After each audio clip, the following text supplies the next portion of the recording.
So today is May 2nd. We're out here in Midland City. These are the pollination splits we made 3 weeks ago, I believe, and we put queens in there almost 3 weeks ago, both from Jose, the California beekeeper, and from Josh Ray down across the Florida line. I came out and put some honey boxes on them, some supers on them a week ago today.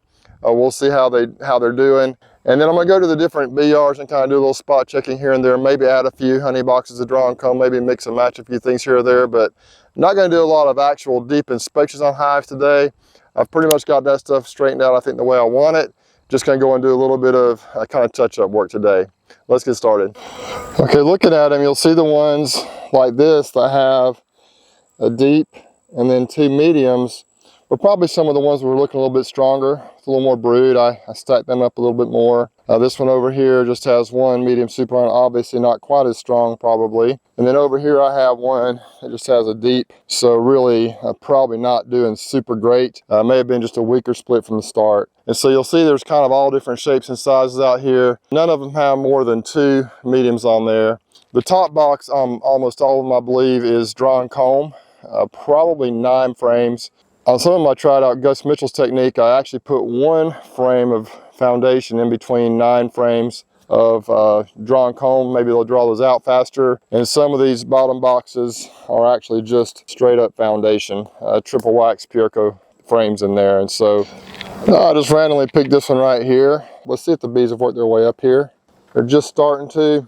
These are just kind of new splits, and so they may not really give us any honey this first flow that's in now. That's actually starting to kind of slow down a little bit. There's a little bit of nectar in there, very little. So they're doing a little bit in here. And it looks like down below, I actually did put another box of draw and comb. Let's see what's in that one. And now this is kind of interesting. If you can see right in there, that was a frame of foundation I put in there as I described. And look at what the bees are doing. They are definitely drawing that out, which this time of the year they do a pretty good job of that. So let's see if they're putting some nectar in some of this draw and comb that was in here, and I do believe they are. Absolutely, look at that. So they're starting to fill this bottom box up already. How's that for a brand new split from 3 weeks ago? It's pretty cool, huh? And they'll have this frame drawn out here in just a few days. So we'll probably get a box of honey off of this one, maybe even in this first harvest. Okay, we were just over there. We peeked on one. That was one of Jose's queens. Now let's just peek on this one from Josh. Look at them working in this top box right here already. You do have to remember that some of these splits were much stronger than others. Really, it's about volume of bees, number of bees. And they are filling up with nectar. All right, good deal. The box below that is a box, it looks like, of nothing but foundation. Let's pull this box off and we'll look at it real quick and see how they're drawing it out. It's 10 frames of foundation. Now when I'm doing just honey supers with drawn foundation, I like to do 9 frames. So you got 1, 2, 3, 4, 5, 6, 7, 8, 9. And they'll tend to draw the wax out thicker. And actually I think they put more honey in one of these than they will a box of 10 frames. And so it's kind of cool how that works. All right, just set that box to the side, and here's the next box down. Looks like this is nothing but foundation, and you can see they are drawing it out. You can see down through here. But now they'll usually start kind of in the middle. They'll draw the middle out first, as you can see. And then they work to the outside. It does require a lot of effort for them to do this, so some of this effort they will be using to draw these frames out, they could be using to pack honey in, but you know, I gotta get the combs drawn out. Now if you look out here on the outside edge, they really haven't even started messing with it yet. See there, really not a lot going on that frame at all yet, but they'll get it done. One thing you can do is rotate the ones on the outside to the middle. That outside frame actually has some, starting to draw it out. It's kind of interesting on the other side. Let's quickly peek on one of the ones that was a little weak last week. Some of these only had a couple frames of brood in them. And so they're kind of a little behind the times. So see, they're doing okay. They're filling out the middle 3 to 4 frames, but they just really don't need a box yet. So we're gonna leave them alone. That's why I didn't put a honey super on them. They just weren't ready yet. This is a nuke I brought out here to help fill up an empty slot. We have 44 splits. I think I did. I just put a frame of empty foundation in the middle. They're starting to dry out, if you can tell, and they're getting after me, so we're gonna close it on up. And I think we're going to get out of here. You can tell they're doing well out here. You see there's a few flowers blooming. We have privet blooming right now. I think it's about done in the next few days, and then towel will be kicking in a couple of weeks. So exciting times right now in Southeast Alabama. Let's move on to the next bee yard, see what we can do. We're in Ozark now, and we got all kinds of stuff up here. A few production hives that are stacked up a little bit. Lots of nukes. A lot of those are from splits that we've done this year. Let's peek in on a few.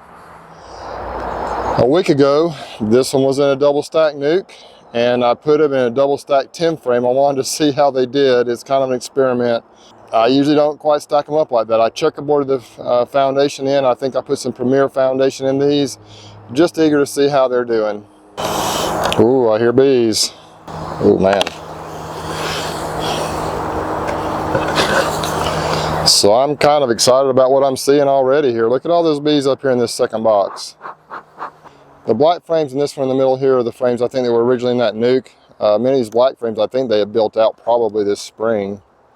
So let's pull this out and see. So you'll probably see some brood on these because these were the ones that were already in here. But I am really excited to see what they've done in just a week. Look at that brood pattern right there. It's really nice. Here is a frame of Premier foundation that I put in here a week ago. Look at that. They must have drawn that out and started putting eggs in there very quickly because there's already some pretty well-developed larvae in there. Look at all those that got eggs down in there. I actually think it's been 10 days, but still, for 10 days, look at that. Beautiful. Let's look at the one right in the middle. Eggs like in every cell. My goodness. I don't know if you can tell on the camera or not, but well, I think these are highly motivated bees. We probably need to go ahead and start putting some honey boxes on here, which I'm running low on now. Here's a frame that came out of that original hive. Look at that brood pattern. All I can say about that is, wow. No other words need to be spoken here.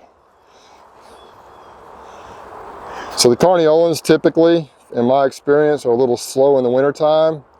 But boy, they can turn it on in the spring. Nothing else we need to see here. Good job, girls. I'm eager to see what's going on in some of these double deep nukes. Let's just pull this one off.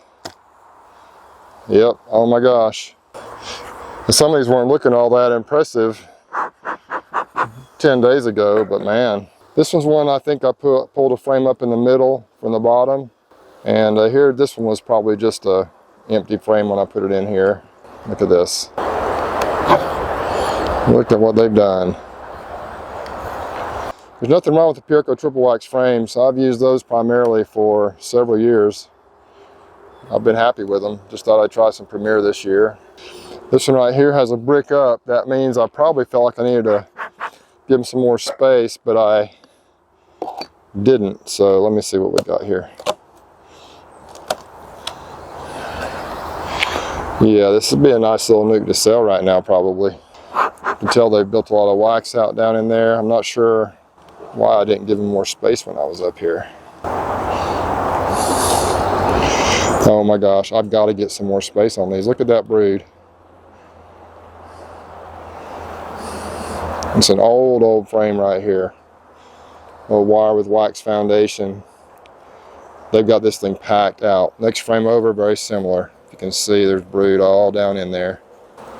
So I'm going to have to come back up here in a little bit and add a box on here. I'll probably just give them another nuke box. Double stack. I just don't have any frames. I got some boxes over there, no frames. Interesting little colony here. You see I've got the brick turned at a little bit of an angle. It means there is a queen in there. This was a very, very weak colony. I'm not sure if it came from a swarm or it just was a split that was very slow to take off. I can't remember. I might have put a frame of brood in here a few days ago. I can't remember, but now they're starting to expand. You can see they're building the wax out right there. Look at that. I don't remember. Anyway, they are definitely, yep, this must be one they've built out. See there? Wow, they're taking off now. Sometimes if you're a little patient, it'll pay off. They're going to have this thing totally packed out in another week or so. Just got to build the comb out and continue to lay. Got a beautiful brood pattern right there on the side. My goodness. And I was thinking I might lose these. I might have to dump them out just a while back, but I just gave them a little time and they're doing well.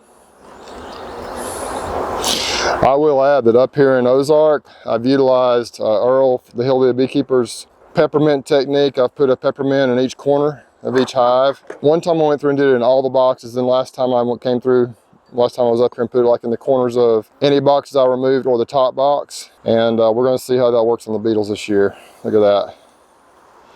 Just looking good. This one must have been a little weak right here. I put, fortunately had queen cells, had some eggs and brood in here, so this was a hive that was struggling some. They're not looking all that great.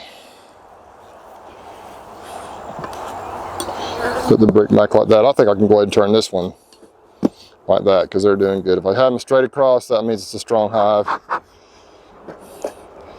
These right here, these two were some splits that we did, I think back in the ones I did early. Oh yeah, they're turning it on here. Yeah, they're just got some work to do yet. Probably peeking on a couple of these big old production hives here. Obviously I had this stacked up pretty high, so it must have been doing really good. I came up here, I think I'll probably put this box on here, the top box, on the 23rd of April. Today's the 2nd, so look at that though. Oh my gosh. I'm sure this was drawn comb that I put on here, and look at them. Now these bees up here in Ozark were slow to get going this year, man. It's been just like, I've had to emergency feed them all kinds of stuff, but look at this. This is also the advantage of utilizing drawn comb. If you have it, they can just go to work, repair it, and fill it up so fast. Beautiful frame of nectar right there.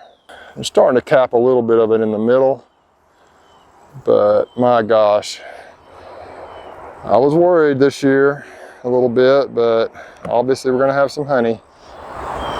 This hive next door, not quite as tall. Yeah, that is drawn comb in there. They're not quite as impressive. Let's pick in on these. I see bees up around the top of this one. I hear bees. So yeah, they're up here working too. See the white wax? They still got some work to do though. That hive over there is a monster. They're doing great. We're up at the farm now. Just a couple things I wanted to peek in on here. First of all, over here we have this massive hive right here. They have just done extremely well, as you can tell. The big tall one right there. Just keep adding honey boxes on there. I peeked in on it a few days ago, and they were just packing out the top of this thing. And so I think I added 2 more boxes of comb on here. The bees just working. They're pretty yellow bees. I honestly cannot remember the origin of these bees. Years ago I bought an Italian queen from Conan, and I want to say that these are probably a descendant of her, but man, they're doing well. I actually got a cinder block to stand up on here. So you see the bees are up in here working it. Haven't done a lot in the top box yet, but man, I didn't put these on here very long ago, and there's quite a few bees up here doing something. So I'll be eager to see how they do if they end up filling these 2 boxes up. If not, we're still going to have at least 2 or 3 boxes of honey off of this hive in the first harvest we're going to do here in the next few weeks. We're down here in Slocum now. The last spot, I think, for the day, at least for the video. And the bees are so busy. They're just leaving the hives and they're shooting up over those trees over there. Not sure what they're going after. As I've been driving around, I've noticed that the privet, though some of it is still doing pretty well and pretty strong, a lot of it's kind of starting to turn brown and die out a little bit. So we're probably coming on the end of the privet flow. And I guess there's some other stuff blooming that the bees are after. But before long, the tallow will be kicking in probably in the next 2 to 3 weeks. And that's really our biggest flow. I was out here a couple of days ago, and these colonies with the brick stacked vertically, I felt like needed another box. So let's look in here and see. I brought some extra boxes of comb down here. I'm about out of comb. Yep. They're definitely all up in this box right here. Let me smoke them. They're coming after me just a bit. See, we actually have a little brood down in there. We also have some white comb. We'll put another box. We'll put a box of comb on there. This one right here was a recent swarm we caught about 3 weeks ago. It was a really nice swarm. And when I caught the swarm, it was about the size of a basketball, I want to say, just over 3 weeks ago. You can see all along through here, they got this whole thing filled out. The bee population is pretty good. It's not huge yet, but if I remember right from Saturday, there's quite a bit of brood in there and they just need some space. So we'll put at least one box on there. This colony right here is kind of a neat story. They struggled and struggled and struggled, and I can't even remember what I did to fix them, or if they just kind of fixed themselves, but now look at them. They're in a deep and a medium, and they got a lot of honey down in there, all down in here if you can see it. They're pretty calm too. They're not really coming after me, so they're gonna get at least one box. And this one over here is already stacked up pretty good, but they need a box too, according to my brick system. Oh yeah, look at that, wow. Look at all that honey being put in the box. That is just the most, that's just the most amazing thing to me, how they do that. So we'll definitely put at least one, if not two boxes on here. So it's kind of exciting times right now. It's kind of what you work all year for, if you're a honey producer, is to have these bees packing the honey in. It seems like it's a little late this year, later than usual. I don't know if the crop is going to be as good as it usually is, but we're definitely going to get some honey. Exciting times. Y'all take care, be safe, and we'll catch you on the next one.